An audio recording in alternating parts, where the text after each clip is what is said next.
Bonjour à toutes et à tous et bienvenue dans cette nouvelle vidéo comme chaque fin de mois, la vidéo sortie littéraire du mois d'après, même si là je suis un peu en retard parce qu'on est le 1er mars 2023 à l'heure où je tourne cette vidéo et où elle sortira.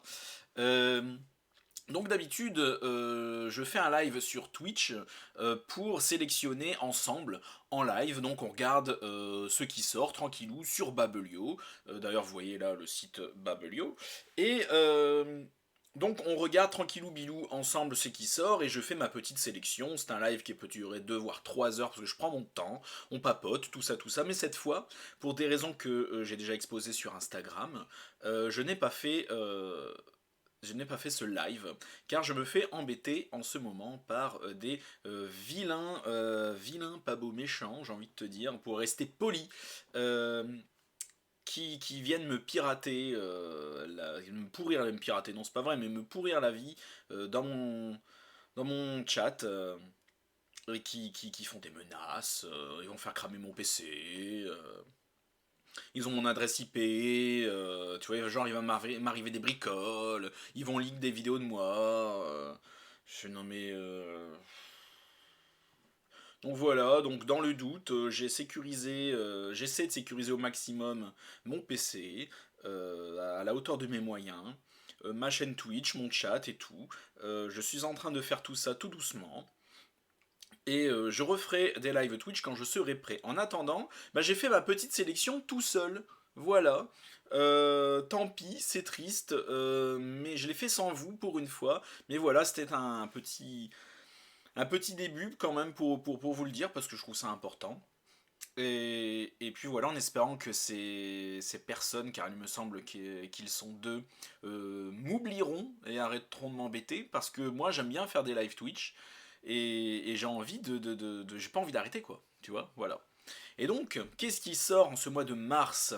En tout premier lieu, on a La Lisière de Nico Takian. Et avant de démarrer, j'oublie à chaque fois, je fais beaucoup trop tard, mais ma sélection là, ce ne sont pas tout ce qui sort de manière générale en polar thriller. C'est seulement ce qui m'a plu à moi, ce qui m'a parlé. C'est selon mes goûts, c'est tout. Voilà. C'est pas les sorties en général, c'est ce qui m'attire moi. Genre, j'ai vu le bouquin, je me suis dit, tiens, ça a l'air bien. Voilà. Concrètement, c'est tout. Qu'on vienne pas me dire après, oui, mais t'as oublié ça, t'as oublié ça, t'as oublié ça. Oui, ben, si je l'ai pas mis, c'est que ça m'a pas parlé sur le moment, ça m'a pas assez plu pour arriver dans cette vidéo. Et donc Nico Takian, avec lequel je me suis rabiboché, on va dire, puisque j'ai lu Solitude, d'ailleurs, tu peux aller voir, c'est une vidéo assez récente, et dont j'ai aimé. Donc j'avais pas du tout aimé Respire l'année dernière. Comme ce mois-ci, enfin le mois de février, là je suis en retard, je dois en lire un dernier dans, dans ma sélection Seconde Chance. Et comme ce mois-ci j'ai lu Solitude, donc la seconde chance de Nico Takian après Respire que j'ai vraiment pas aimé, et la Solitude j'ai bien aimé et ce livre m'a réconcilié avec Nico Takian.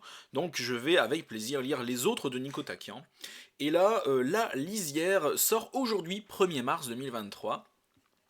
Et donc je vous avoue que j'ai pas du tout encore lu le résumé. J'ai vu qu'il y a un Nikotakian qui sortait, je l'ai mis automatiquement. Je me suis dit allons-y. Alors son mari et son fils ont disparu, avalés par la plus mystérieuse des landes bretonnes. Un choc sous la voiture en pleine nuit alors que Vivian, Adrien et leur fils Tom roulent dans les monts d'Arrée, ce massif breton formé de landes, de roches et de marécages. Adrien s'arrête, descend pour voir. Tom le suit. Une minute passe, puis deux. Vivian s'inquiète, c'est bien long, et elle ne les entend plus. Elle quitte la voiture, appelle. Personne. Si c'est une blague, elle n'est pas drôle, fulmine-t-elle. Mais quand elle s'avance de quelques pas vers la forêt, un homme surgit et la prend en chasse. Il est armé d'une hache. Elle court vers la route et se jette quasiment sous les roues d'un camion qui la prend à son bord et la conduit à la gendarmerie. Ok. Là, Vivian raconte affolée, supplie qu'on l'aide. La lieutenante Maëlys Mons, oh, comme la ville en Belgique, envoie une équipe sur les lieux. Rien, pas de voiture, aucune trace. Ainsi commence une attente d'autant plus insoutenable pour Vivian que dans ses rêves, qui semblent essayer de lui dire quelque chose, elle retrouve son mari et son fils. L'incompréhension grandit lorsque la voiture est découverte au fond d'un marais vide. Qu'est-il arrivé à Adrien et Tom? Ok, donc il y a eu un accident de voiture et puis finalement il n'y en a pas eu et qu'est-ce qui s'est passé? Et ok. Eh bien pourquoi pas? En plus il y a un gros corbeau sur la couverture avec une montagne. Eh bien pourquoi pas? Pourquoi pas? Pourquoi pas? C'est parce que c'est Nico Takian, je pense, que je me dis, vas-y, pourquoi pas, ça a l'air bien et tout. Parce que si ça avait été auteur lambda dans maison d'édition moins connue, je sais pas si j'aurais, pour être honnête, hein, je sais pas si j'aurais sélectionné. Mais là, c'est du Nico Takian, donc ça fait 2 livres que je lis de lui, je connais un peu le style maintenant. Je sais que ça peut être d'intérêt, et donc c'est parce que je connais l'auteur que ça m'a attiré finalement. Mais est-ce que ça m'aurait attiré si c'était auteur inconnu dans une maison d'édition inconnue? Je ne pense pas, je ne sais pas. Donc nous verrons bien. En tout cas, j'ai hâte de le lire. Alors, Michel Bussy sort le 2, donc sort demain, le 2 mars 2023. Alors je vous avoue que Michel Bussy c'est pas mon truc, je l'ai mis là parce que c'est Michel Bussy, c'est pour info, donc le prochain Michel Bussy sort le 2, donc demain. Je vous laisse le résumé là, vous faites pause, je vais pas vous le lire, vous êtes grand, vous faites pause, vous le lisez et vous continuez la vidéo après. Donc ça s'appelle 3 vies par semaine, donc toujours aux éditions Presse de la Cité, ça sort le 2.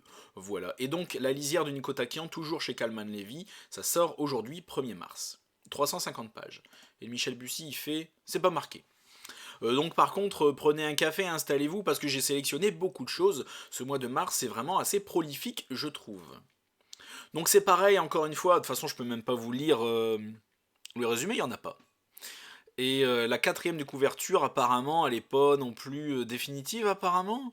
Donc le prochain, Daniel Steele, qui sort également demain, 2 mars 2023, aux éditions Presse de la Cité. Donc ça s'appelle Les Voisins. Et donc je peux rien vous dire de plus là-dessus. J'ai même pas. Après j'aurais pu faire ma recherche, aller sur un autre site pour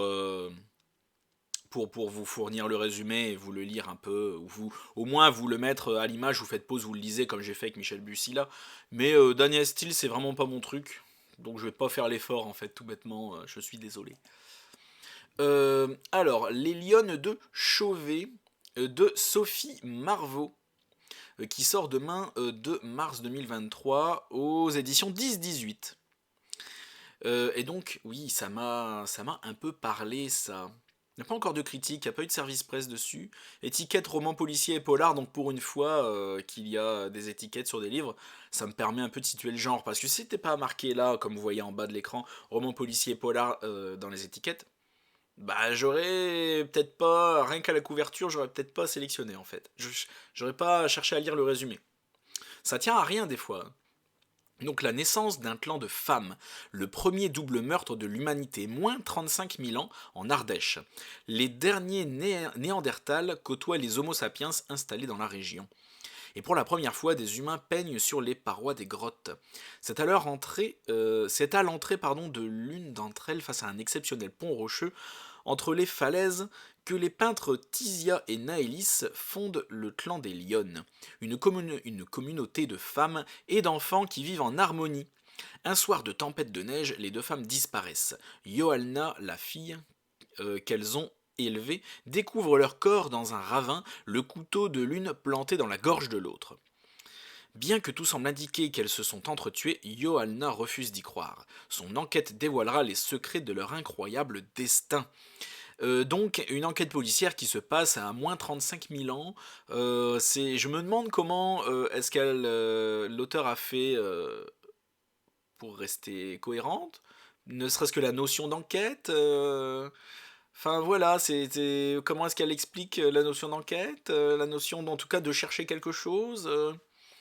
Je ne sais pas, je n'y connais rien en néandertalien, enfin voilà tout ça, en histoire, en préhistoire, mais voilà, je suis curieux, je le lirai pas, hein, mais j'ai hâte de voir les chroniques de mes autres petits camarades, pour être honnête. Donc ça sort le 2. Sophie Marvaux, Les Lionnes de Chauvet. Il y a 288 pages. Ah oui, c'est pas très long. Je veux dire, ça va quoi. Pour moi, moins de 300 pages, c'est vraiment un petit bouquin quoi. C'est sympathique. Pourtant, vu l'histoire, je me dis, ça aurait pu faire un 500 pages, tu vois, le temps de tout bien développer, la préhistoire et tout, mais là non. Bon, écoute, très bien. Alors là, en fait, il y en a beaucoup, je tiens à le dire, aujourd'hui, parce que d'habitude, je prends tout ce qui me parle, et ensuite, j'écrème un peu. Là, j'ai pas écrémé. J'ai cliqué sur tout ce qui me parlait, et j'ai pas fait le tri après.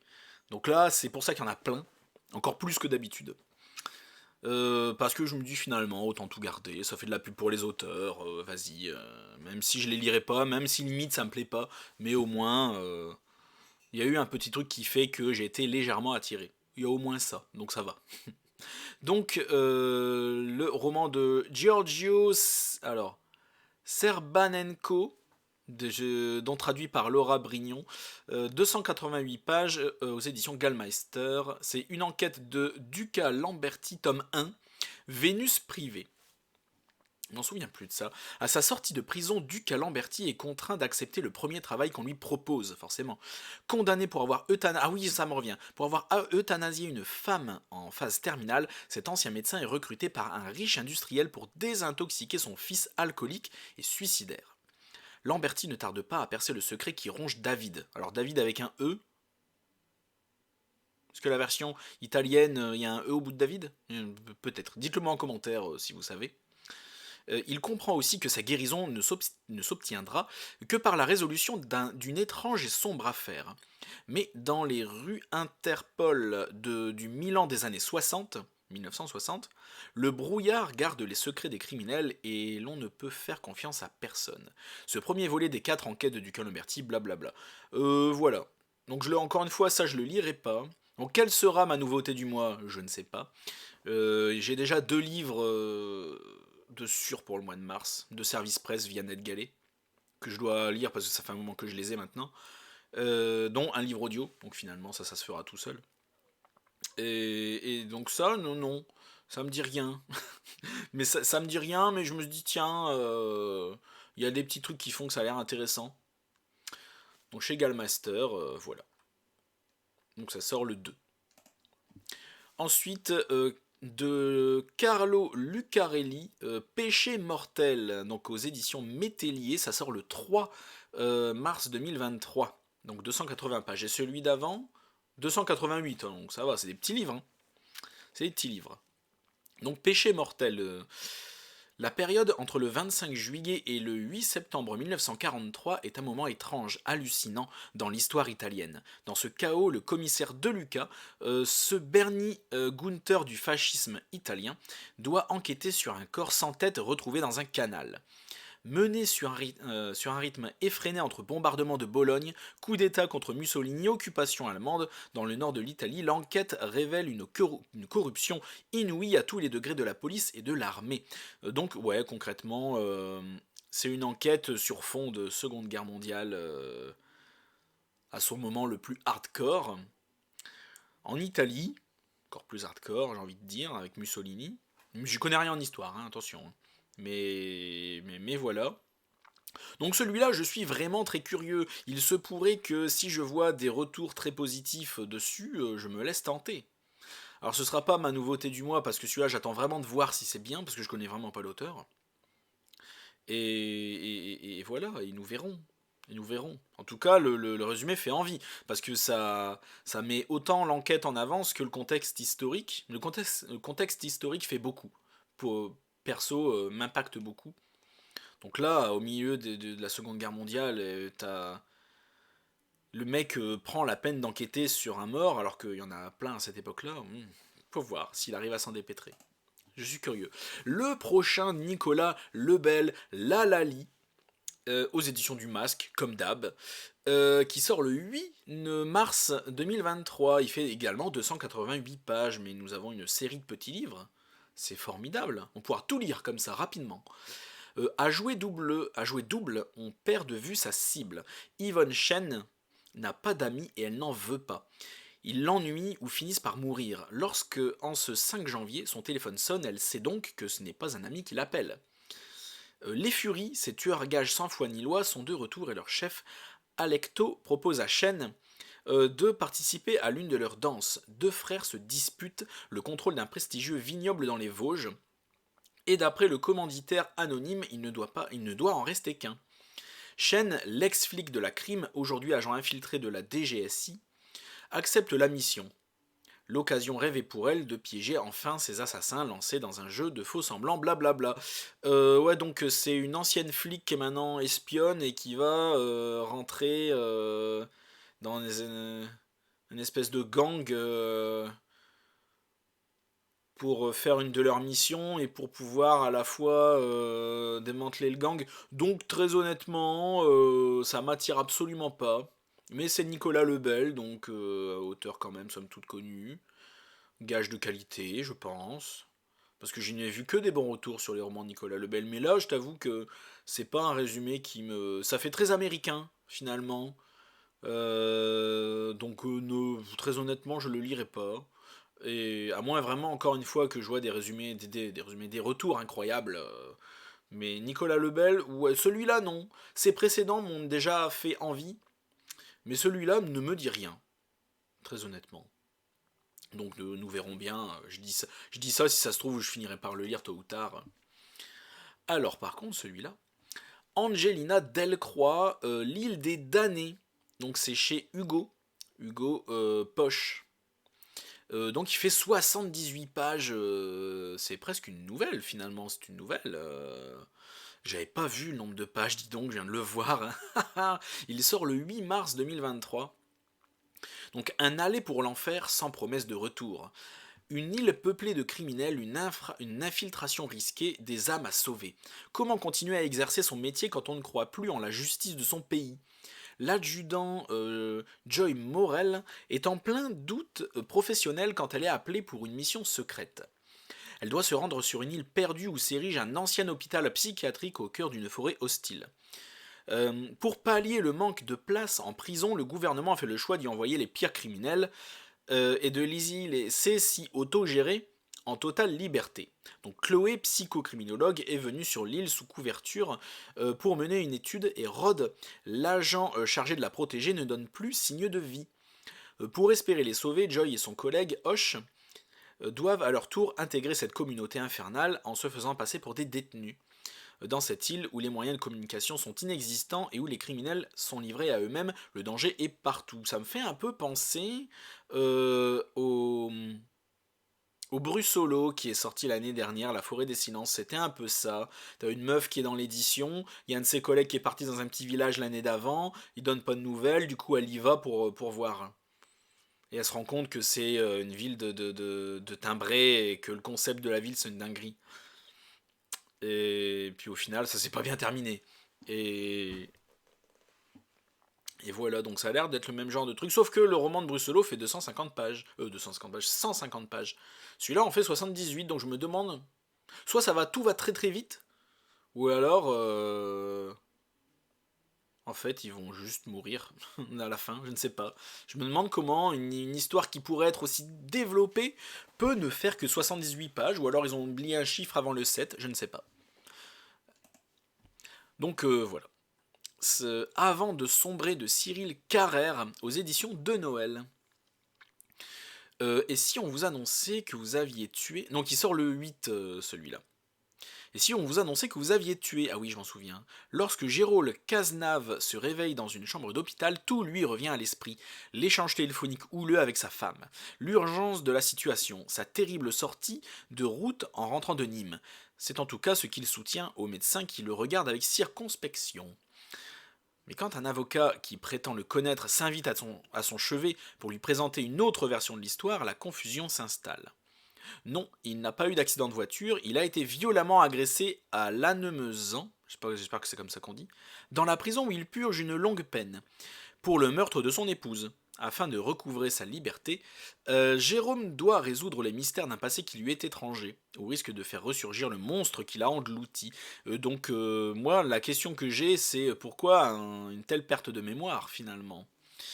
Et donc si moi ça ne m'intrigue pas, je n'ai pas envie de le lire. Voilà, c'est le genre de truc, si j'avais écrémé ce qui m'avait intrigué au départ, je ne l'aurais enlevé. Mais là, bon voilà, je l'ai pas fait, voilà, c'est tout. Donc ça sort donc le 8. de Cyril Carrère avant de sombrer aux éditions de Noël. Il n'y a pas le nombre de pages, c'est dommage. Donc, Les Morts d'avril de Alan Parks aux éditions Payot et Rivage. Donc il sort le 8 également. L'IRA a-t-elle décidé de s'attaquer à Glasgow? Des bombes explosent dans la ville tandis qu'un marin stationné à la base de Holy Loch disparaît. Pas de répit pour l'inspecteur Harry McCoy. Je vais y arriver. Une bombe artisanale explose dans un appartement sordide, tuant celui qui l'a manipulé. La scène n'est pas belle à voir et l'inspecteur Harry McCoy n'est pas enthousiaste à l'idée de s'y confronter. Il est chargé par un retraité de la marine américaine de retrouver son fils qui manque à l'appel sur la base de Holy Loch. Une enquête qui va lui ouvrir des horizons sur les explosions dont la ville est victime. Qui est derrière et dans quel but inquiétant Dans quel but inquiétant, pardon. C'est mal foutu. Donc ouais, on part dans deux directions différentes, et dans le résumé, j'ai pas trouvé ça hyper clair, à moins que ce soit moi qui sois idiot, je ne sais pas. Donc voilà, pourquoi pas. En vrai, pourquoi pas. Si vraiment... donc celui-là, au moins, il fait 448 pages, on voit. Et le traducteur, c'est Olivier de Paris, ou de Paris. Donc là, encore une fois, ça me dit rien, mais je pourrais me laisser tenter si je vois des bons résumés. Là, ce mois-ci, beaucoup de choses qui me parlent un peu, mais rien qui me parle énormément. Donc on va passer vite au suivant, histoire que la vidéo ne soit pas trop longue pour vous. Le couteau des sables de Minos, alors excusez-moi pour la prononciation, Evstatiadis, ça doit être grec. Donc traductrice, Lucille Arnoux-Farnoux. Donc c'est aux éditions Actes Sud, Le couteau des sables. Le meurtre d'un inconnu dans les rues de Montmartre plonge les enquêteurs de la police française dans une impasse. De son côté, Théodore Richter, le jeune fils de la victime, tient à ce que les dernières volontés de son père soient respectées. Il engage le détective privé Chris Papas, je dis Papas parce que pour moi c'est grec, donc Papas, pour faire rapatrier le corps, donc il l'engage pour faire rapatrier le corps du défunt en Grèce, bien ce qui me semblait, où il voulait être inhumé. C'est là dans le cimetière d'un village grec que Papas va mettre la main sur une vieille carte mystérieuse. Quadi est une plongée fascinante et trépidante dans les arcanes du marché noir, de l'art et de la vengeance entre Paris, la Grèce et l'Afrique. Donc je suis assez curieux de ce qu'il y a sur cette mystérieuse carte, parce qu'on ne nous en dit pas assez pour que ça m'intrigue. Mais ça reste intriguant. Et donc pourquoi pas finalement. Donc je vais pas, c'est pas la nouveauté que je vais lire de ce mois-ci. Je ne sais pas ce que je vais lire ce mois-ci finalement. Je ne sais pas. Je ne me suis pas encore décidé. Donc là, pendant cette vidéo, en relisant les résumés pour vous et avec vous, peut-être que ça va me décider, là, sur l'instant. Je ne sais pas. Donc celui-là, je manque à tous mes devoirs. Donc c'est aux éditions Actes Sud, il sort le 8 également. Minos, je dirai plus le nom. Il n'y a pas le nombre de pages. Dommage. Donc Comment va la nuit de Christian Carayon, aux éditions Hervé Chopin. Un roman noir construit à l'envers, ah oui c'est ça qui m'a plu, pour remonter aux origines du mal. Anthony Malo est en train de mourir, seul. Il laisse comme un appel une couverture qui lui a été offerte, il y a très longtemps par une femme qu'il a aimée. De l'épilogue au prologue, en passant par les livres 3, 2 et 1, le lecteur va remonter le fil de l'histoire et comprendre pourquoi cet homme a décidé de finir sa vie ainsi. Pourquoi son corps et son âme sont marqués de tant de cicatrices. Pourquoi il a choisi de vivre comme un ermite au milieu des montagnes hostiles. Pourquoi il a déposé ce vieux cadeau du premier amour de sa vie sur le pas de sa porte avant de s'écrouler dans la neige. Donc c'est intriguant, on commence par la fin pour aller vers le début pour les raisons de ce qui se passe à la fin qui est en fait le début. Donc oui, je trouve ça pas mal du tout comme concept. Ça a l'air très sympa, enfin ça a l'air tragique, mais j'aime bien le concept. Ça me parle. En plus, il y a déjà une note. C'est le genre de chronique où elle fait le résumé dans la moitié, donc ce qui fait que là, comme ça, je peux pas vous dire si elle a ce qu'elle a aimé. Non, que j'aime pas ce genre de chronique, ça m'agace. Donc, et il sort le 9 mars aux éditions Hervé Chopin. L'auteur c'est Christian Carayon. Eh bien, ça a l'air très sympa. Alors celui-là, on ne pouvait pas passer au travers. Le prochain, Sonia Delzongle. Je ne sais pas si c'est comme ça qu'on le dit, mais c'est comme ça que je le dis. Thanatea, donc aux éditions Fleuve. Donc ça sort le 9 mars 2023.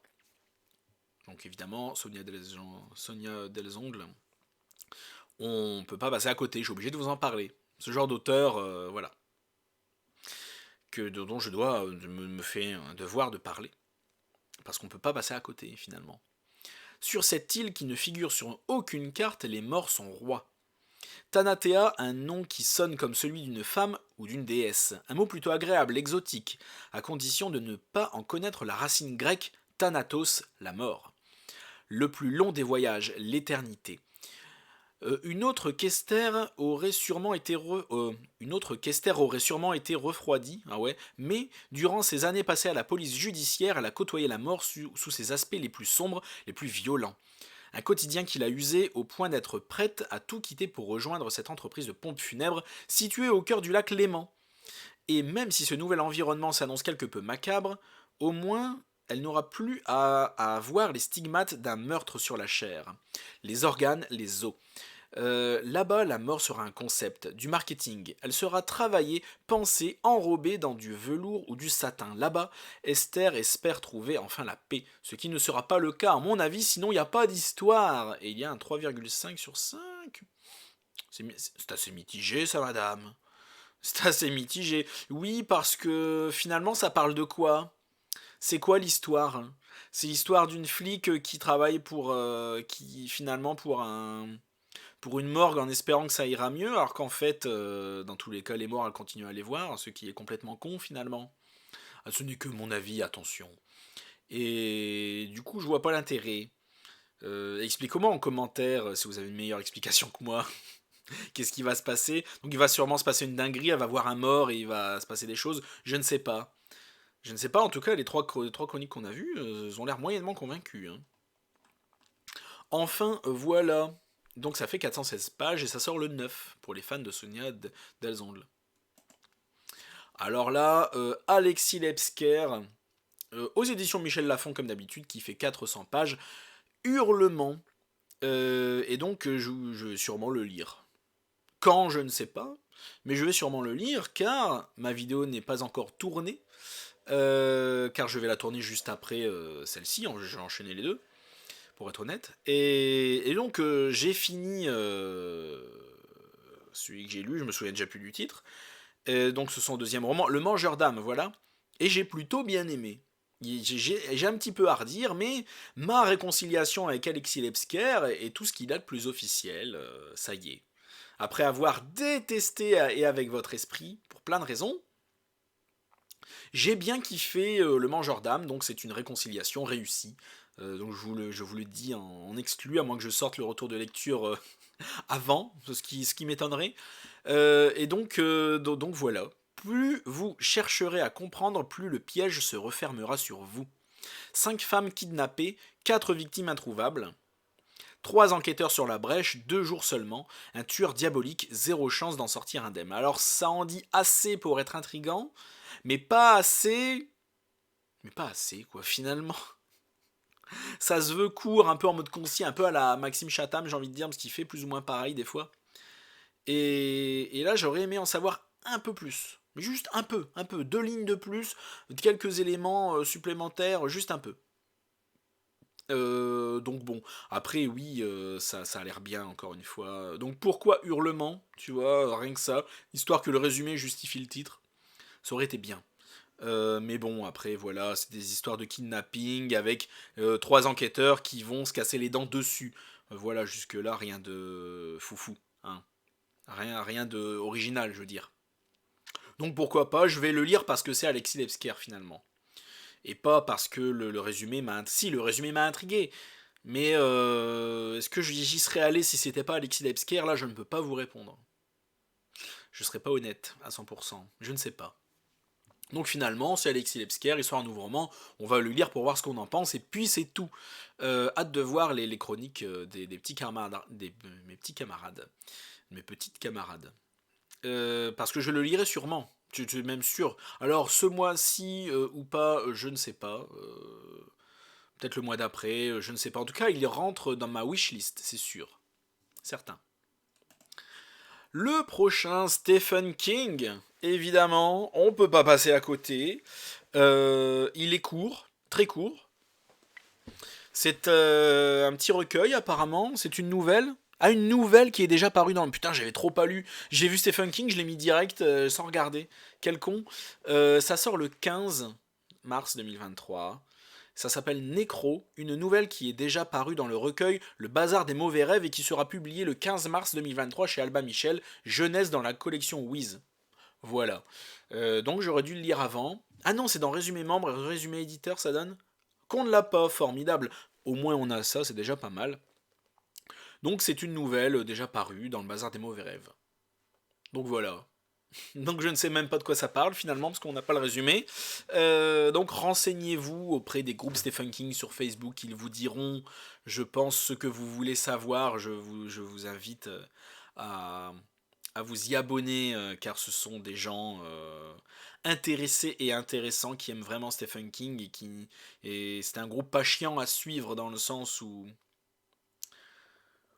c'est intéressant. Ce qu'ils disent et ce qu'ils font, je trouve, c'est pas trop redondant et c'est pas trop relou. Donc ça va. Moi-même, j'y suis abonné à un ou deux groupes de, je sais plus, c'est deux ou trois, je sais plus, Stephen King sur Facebook. C'est sympathique. C'est sympathique. Je salue ces gens s'ils me regardent. Néréide de Christophe Royer aux éditions Tornada. Donc oui, on va en faire voir plus tout de suite. Tac. Oh, ça va, c'est court. Je m'en souvenais pas de celui-là en fait. Quand Nathalie Lesage, commandant à la PJ de Lyon, reçoit un appel au secours de l'un de ses amis, elle n'hésite pas une seconde et part aussitôt pour Albi afin de l'aider à retrouver sa jeune sœur. Une banale disparition qui très vite va se transformer en course-poursuite jonchée de cadavres et de mystères. Un dangereux et insaisissable Monsieur Étienne.